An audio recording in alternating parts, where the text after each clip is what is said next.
Sva Boris in Saša in sva na ekološki kmetiji.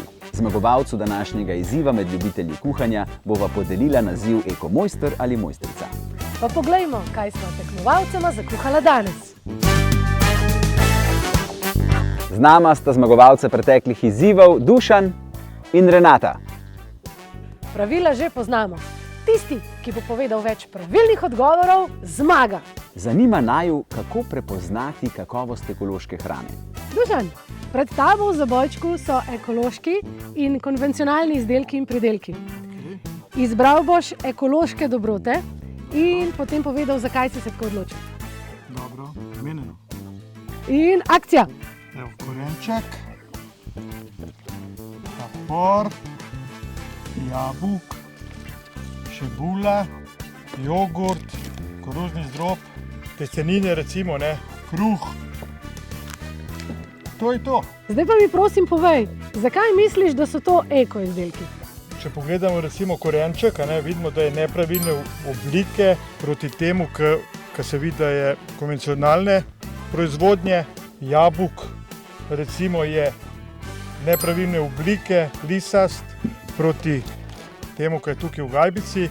Jogurt ima eko znak, testenine recimo, te vidimo, da so bolj rumene, koruzni zdrob ima tudi znak. Hvala, Dušan. Si pripravljena? Dobro. Okay, si izberem ta jogurt, izberem koruzni zdrob, izberem to jabolko,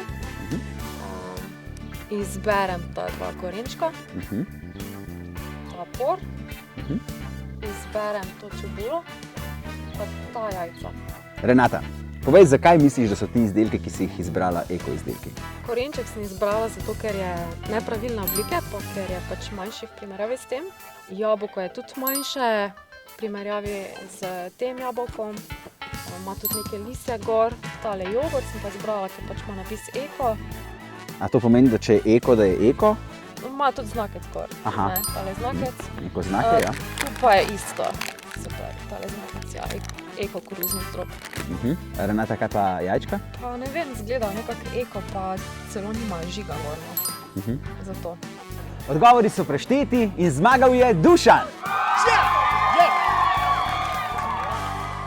Čestitava. Za nagrado prejmeš zabojček z eko dobrotami. Hvala.